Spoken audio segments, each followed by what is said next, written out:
Hey, hey, hey. I think it's good like that. Hey, hey, hey, come on in. Come on in. Welcome, welcome. It is Tuesday. Let me pull up my notes. All right, here we go. Today we're talking about reaching out to prime contractors. So let's do an audio check. So, hey, hey, hey, let me know who you are, where you're joining from, and what you offer to the government. That also lets me know that you can hear me. So let me know who you are, where you're joining from, and what you offer to the government. So come on in, come on in. Welcome, welcome. If this is your first time, my name is Felicia Streeter, and I work with small businesses. Those are, on service-disabled vet. Am I missing any? Minority-owned small businesses, helping you guys win contracts with the federal government.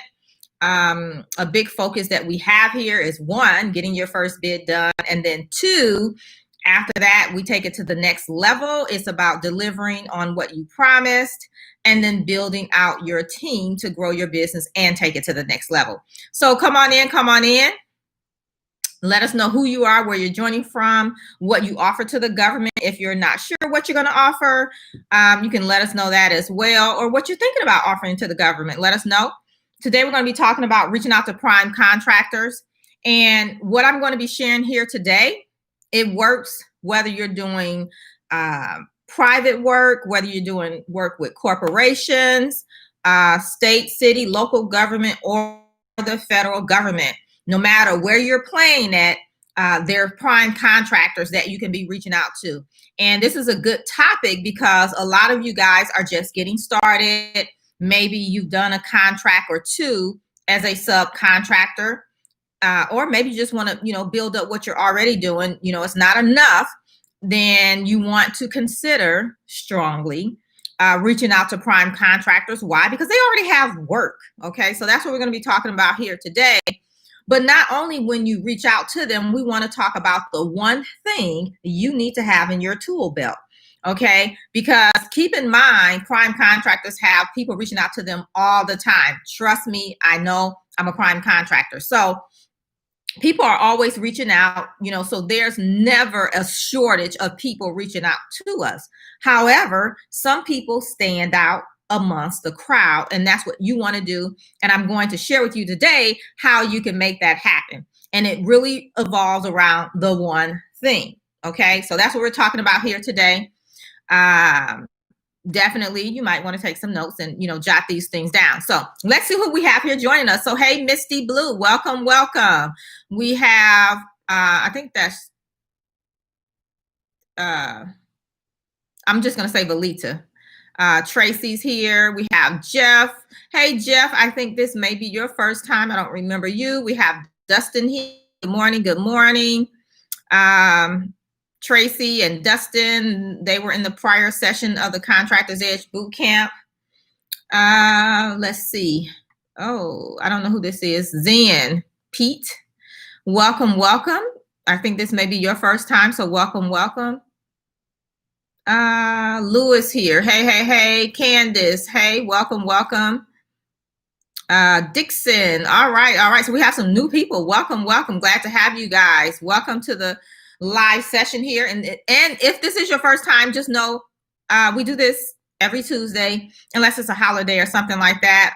I come here, do a little training live, just like this, and then I open it up for Q&A. So you can always ask some of your burning questions around business and government contracting. So again, today we're talking about reaching out to prime contractors, and I really want to share one thing that will make you stand out amongst the crowd. Now, what I'm getting ready to share with you, you may not have it all in your tool belt yet, but these are some things that you can work on so that as you continue to grow your business, you have the necessary tools to make you stand out, make you more attractive to prime contractors, and allow you to make more money. Okay, so that's what we're diving into today. Hey, Kendrick is here. Welcome, welcome. All right, so that's what we have going on. Let me get to my notes section here. Okay, so the one thing is going to evolve around you as the subcontractor being able to carry your own weight. Okay, and what I mean by that is know that you have something valuable to bring to the table, and then bring it. Okay. That's what it means to bring that one thing, be able to carry your own weight, is that you're not, think of it like this. I like to say, lift as you climb, but if I'm climbing and you're pulling me back down, that's a problem. Okay, so neither one of us can grow like we want to, because as I'm trying to climb, but I want to help you, but you're not able to help yourself in enough or carry enough weight to that you're starting to pull me back down. So we don't want that to happen. We don't want the prime contractors to look at you like that. So that's why you need to start putting these things in your tool belt. Okay. So let's talk about what carrying your own weight looks like. So here we go. So carrying your own weight, depending on your industry, what you're doing, what you offer to the government, more than likely you may need some type of okay, so that's one thing you want to make sure you have, is any of the necessary insurances that you should have for your business. Okay, inside the Contractors Edge Bootcamp, I can't remember which module, but we talk about insurances and the different types of insurances and things like that, what to look into. So make sure you have your insurances in place. That's number one. The second thing is, again, depending on what you do, what you offer to the government, you may need to have bonding. If you need to have bonding, you want to make sure you're able to get a bond. So you don't get a bond and just hold it. You get it when you need it, but you want to make sure you're able to get a bond, making sure you're bondable. Okay, so that means just do the work required to know you're bondable, what your limits are. Okay, if you have to carry a bond. Another thing is, depending on what you're doing, if you have to have any type of security clearances, make sure you have those in place. Let me tell you, when we talk about security clearances, we're talking about bonding. Those are not like regular insurances where you can, like car insurance, for example, and insurance for your business. You can maybe go in today and leave with insurance, right? You just, tell them what you need, together you guys work that out, and they tell you how much it is, and now you have insurance. Bonding and security clearances does not work like that. It takes time. Okay. So don't wait until you need those things. If you know it's something you're going to need in your business, make sure you're able to get it. So do the leg work beforehand. And you don't necessarily have to pull the trigger and get it per se, but you want to know what's available to you and what you're able to get. Okay. Another thing is licenses. If there's any type of licenses that you may have to hold because of the work that you're going to perform. So I'm not talking about certifications, because sometimes people get those confused. That's not what I'm talking about. I'm talking about licenses. So, like if you're an electrician, you may need a license to do electrical work. If you're a psychologist, you may need a license or something like that to do that. So just depending on what you offer, you may need a license, and, depending on what you offer, you should know if you need a license to perform, right? And so if that's the case, make sure you have it, keep those things up to date. Don't let them expire on you. Okay. Now this one is very, very, very, very important. This is where, as we're lifting you as we climb, and then you're pulling us back down. So as you're looking at opportunity with these primes, you're reaching out to them. You want to make sure that you're able to perform some of the work. Now, a lot of times we may think that when we say perform some of the work, say, I don't know, say you're doing janitorial work, for example, and you're reaching out to the prime. And so, ideally you should do some of the work, right? The janitorial work, if you're going to help them with that. And sometimes doing some of the work may not be like the physical work. It could be more so of you doing the paperwork, right? Sitting in like the PM role, managing the project, making sure the paperwork is done, payroll, people getting paid, all of the back end office stuff. So just depending on the size of the project, and how much time doing the paperwork, the back end stuff would take, and managing the project, then that will suffice as far as you performing on the project. Okay.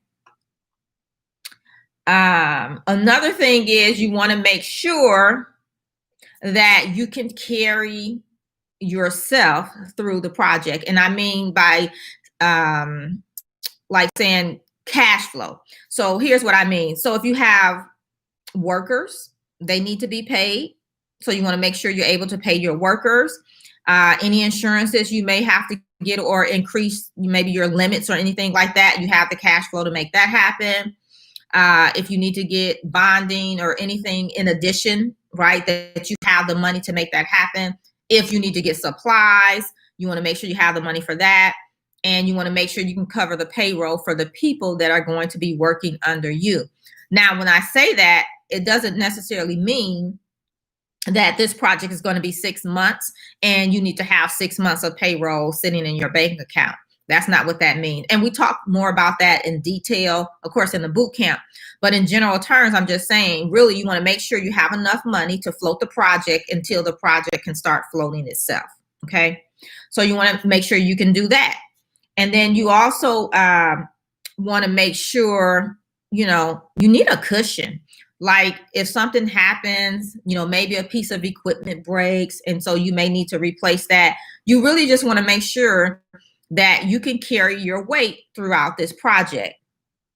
So here's what I mean. Let me give you a scenario. So being a prime contractor, working with subcontractors an awful lot, here's what I see in the industry a lot. A lot of times contractors do really great work. Let me tell you, they are excellent at their craft. Got it down pat. But what happens is I have this project. I'm required to hold a bond. I'm required to have certain limits of insurance. Okay. So if I sub the work down to you, then I want you to bond your portion of the work. So you don't have to have the same bonding limits as I do because I'm doing it for the entire project, but you need to have it for your portion of the project, as well as the necessary insurances to cover your portion of the project, if that makes sense. But what I see a lot of times is we have subcontractors and maybe they don't have insurance. So we have to carry them. We don't have to, but say we carry them under our insurance, or they can't get bonding. So we carry them under our bond. We're going to, cover their portion of the bond, that kind of thing. But sure that you can carry your own weight as much as possible. Okay. And here's why, because if you cannot, it could cost you money. And so here's what that looks like. So, we don't want to have to carry you. Let me just be clear on that. Sometimes it's a necessary evil to get the project done. It is what it is. Okay. But trust me, it's going to cost you. Okay. So if you don't have insurances, if you don't have the bonding that you need, what is going to happen is maybe I'll cover you under mine, but again, it's going to cost you. So if, say, for example, the bond costs for your portion of the work, I don't know, $1,000, and your bid is $10, well, guess what? You're going to get paid $9 because you're going to pay for that cost of the bond. Okay. So it's not going to be for free. Okay. So it's going to cost you. And so that's why it's important to have these things in place as you're reaching out to these prime contractors. And you make yourself more attractive when you have these things anyway, because you're serious about your business. You have resources. Resources are very, very important. We talk about that in the boot camp. I even talk about how to expand your resources. And so you always want to do that, especially if you're looking to grow your business, which everybody should be.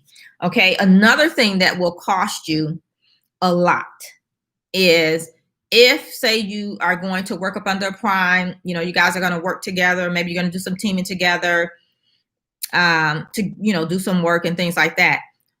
What I see happen a lot is, so you guys partner to do some work. Size of the project doesn't even matter. But at the end of the day, they're going to give you $5,000 for doing this work together. So you don't do any other work yourself, but because we're doing this together, trust me, they're using some things from you. And I'm not going to get into that here, but you will get $5,000 off of this $100,000 project. It could be, right? You're going to get $5,000. That probably doesn't even sound like, that just doesn't sit well with you. It should not. But if you don't bring anything to the table, If you're not doing any other work, meaning you're not performing on the project, then that may be all that you're able to get. And when this happens, a lot of small businesses do this an awful lot. It's hard for you to grow. It's very hard to grow because 5,000 here, 5,000 there. I mean, shoot, if you make 5 a month, what is that? Maybe 60,000 a year. Okay, so think about that. So if you're not able to do any of the work, here's what you're missing out on. You don't get to mark it up, right? And when I say mark it up, I mean mark up the price. So like if you have to buy materials, anybody know if you have a house or car repairs and they get the parts, they get the material, what you see it cost in the store is not what they're charging you. They're going to put a markup on it. And so if you're not doing your own work, you're not able to put a markup on it. Number one, that's the markup, right? And then as a whole, if you're not doing any other work, you're not able to put your profit margins on top of it. It's kind of like you get this flat rate and that's it. But when you do a portion of the work, now you're able to make more money. Now you're able to get a portion of the profits in addition to the actual work that you perform and being paid for that. Okay. So you want to make sure you're able to perform, like do something. Okay.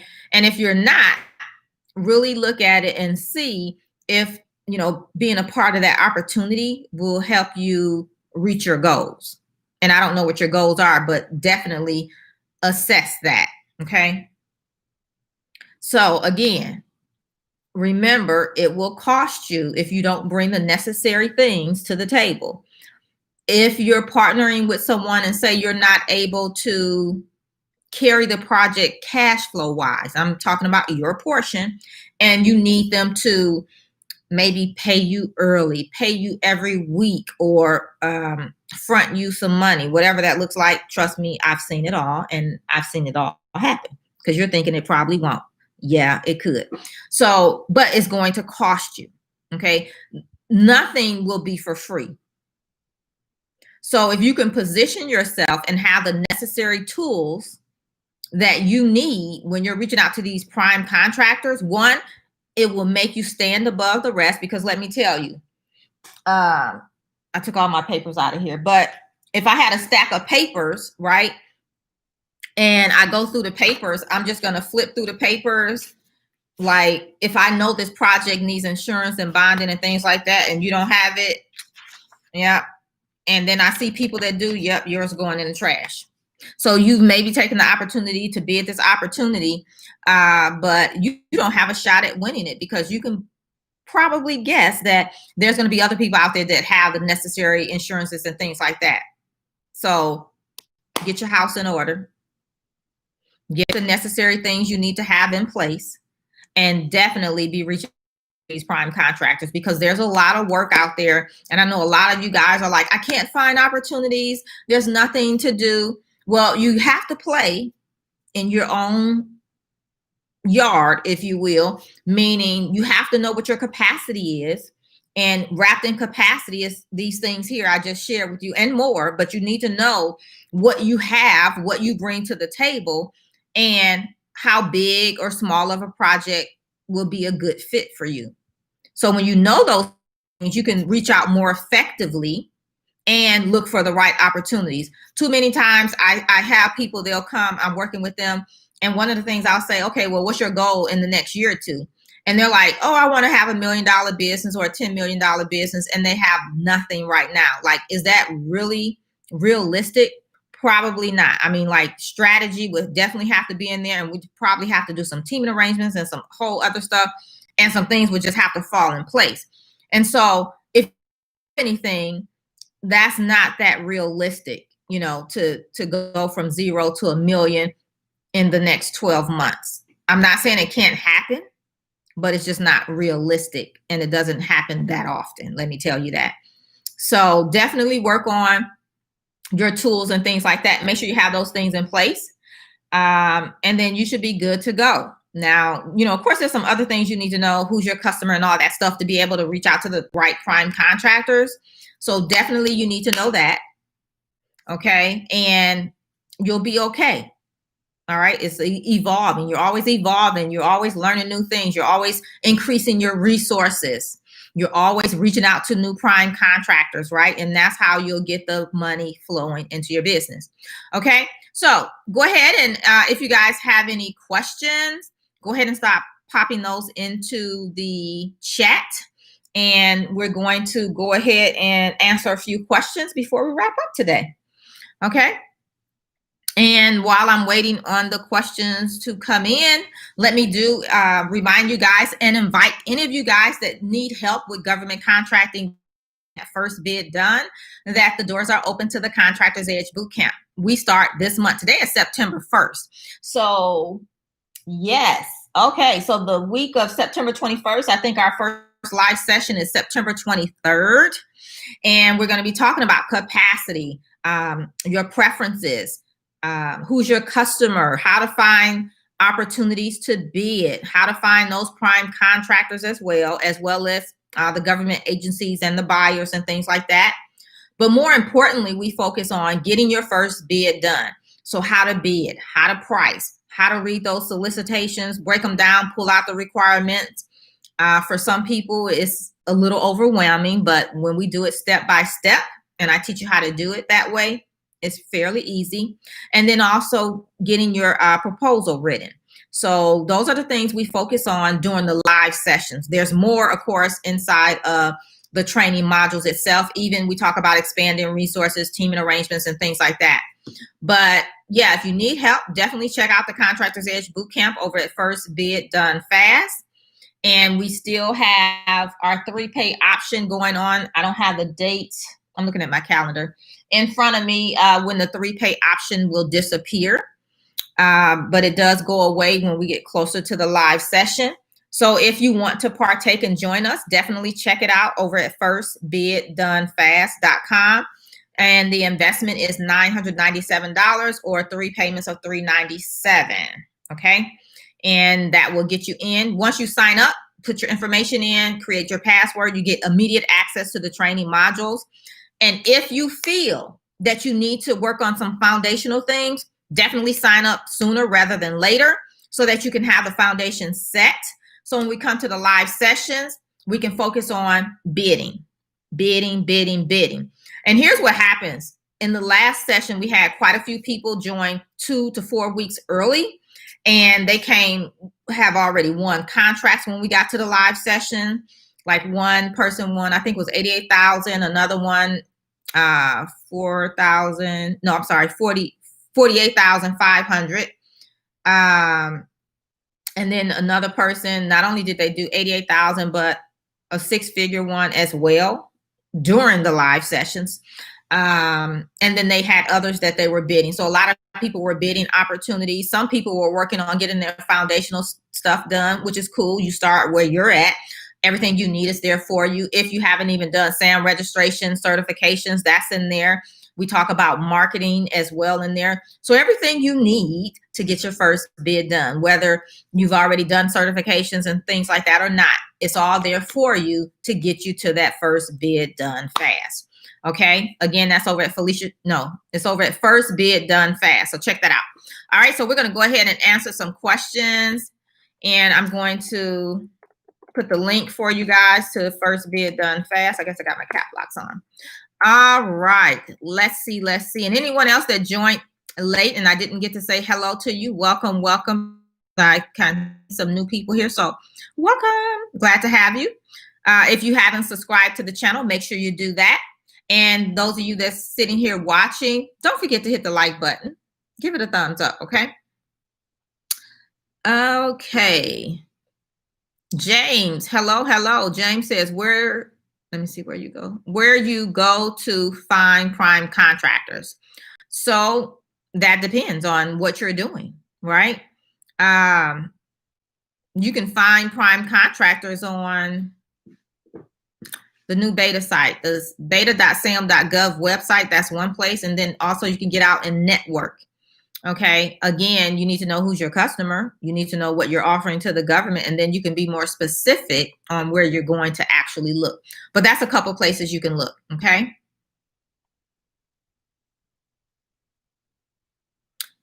Someone says, how would you respond to the question, what your goals are for the next year? So I don't know, because, and how would you answer that? And who's asking the question is the other thing, right? I mean, you could be having a conversation with your spouse and they're like, hey, you know, what's your goals for the next year? And it could be one thing. So it just depends. I would talk about business wise. What are your business goals? Like, where do you want to take your business? What resources maybe you want to add to your business? Maybe you're looking to do teaming arrangements. Maybe you're a subcontractor right now. You want to be a prime contractor. I don't know. You could have multiple goals, or you could have one goal. And really, there's no right or wrong answer. They're your goals. If you're in a position where you're applying for something or another and they're asking you that, then you probably want to make sure you hit on the things that is in relation to what you're applying for, or that kind of thing too. So it just depends. All right. So any other questions before we wrap up? Any other questions? So you guys are all good. You know how to find your prime contractors. You have all the resources that you need to make you attractive to those prime contractors. Are you guys already bidding with the federal government, state, local government, private sector, corporate? Are you making money in your business? Okay. If that's the case, then you guys are good to go. If not, then you should have questions. Don't be shy, because here's what happens a lot of times. Let me tell you what happens a lot of times. I do lives every Tuesday. And a lot of times I only talk for 15, 30 minutes. After that, I open it up for Q&A, and we still may go an hour or just over an hour. So I answer questions. Okay, let's get that clear. But a lot of times people are shy and they don't want to ask it in a group setting. And then they'll send me an email asking the question, or they want to DM me and ask me the question when I've set this time and place to be here and have you asked your question and me answer them. So I get a lot of those, but unfortunately, I don't have the time or bandwidth to answer those questions in the private setting when I've set this time for you to ask your questions. Okay. I do that with my private clients and things like that, but you know, they pay for that. Okay. So let's be totally transparent here and ask your questions is what I'm trying to say. Okay. So Jeff says, does packaging, labeling require licensing and bonding? I don't know. Here's the thing. I don't know everything about every industry and the ins and outs of that. I do know government contracting and how to bid contracts and win contracts, which the process of that is pretty universal, depending, no matter what you're doing. Okay. So what I would say, Jeff, is, like, I don't think so, but I would say do your research. Like bonding, probably not. And then packaging and labeling, you know, what are you labeling, or are you creating labels and shipping them? You know, if people are giving you stuff like equipment, material, product to label, you might need bonding. I don't know. So I would check into that. You know, again, that's specific to your industry. I don't think so, but depending on what you're doing and how things are taking place, it could be, you know. But if it's all just paper and, you know, that kind of thing, or you're creating the packaging, like you're selling cardboard boxes, you know, that kind of thing, then probably not, right? Mr. T says, I just received a cage code. What's the next step? I'm going to not answer here, Mr. T, only because Thursday video is going to go into a whole lot of detail on that. Thursday video is, you have your SAM registration done. Now what? When you have your SAM registration done, it means you have your cage code. And so now what? And I lay it out for you Thursday. The next thing I'll just say, you know, one of the things is to do your certifications for sure. So that's one of the things, but you should always be looking for opportunities as well. But I do dive deeper into that on Thursday for you. So make sure you go back and catch Thursday video when it drops, okay? Property keys. So I don't know who that is, but welcome. Is it a good idea to set up credit card? Is it a good idea to set up credit card pay as a subcontractor? I don't know what you mean. You're going to pay your subcontractors or suppliers via credit card. There's nothing wrong with that. You also want to be able to accept credit cards, because I think last week, and even in some other videos, check them out, I talked about being able to accept credit cards because of how the government may pay you. So if that's what you're asking, that's a yes and a yes, okay? Hey, Benny, I don't remember you being here. Welcome, welcome. So Benny says, how long is the wait list for the Contractors Edge Bootcamp Facebook group? So we don't have an actual Facebook group that's live and active.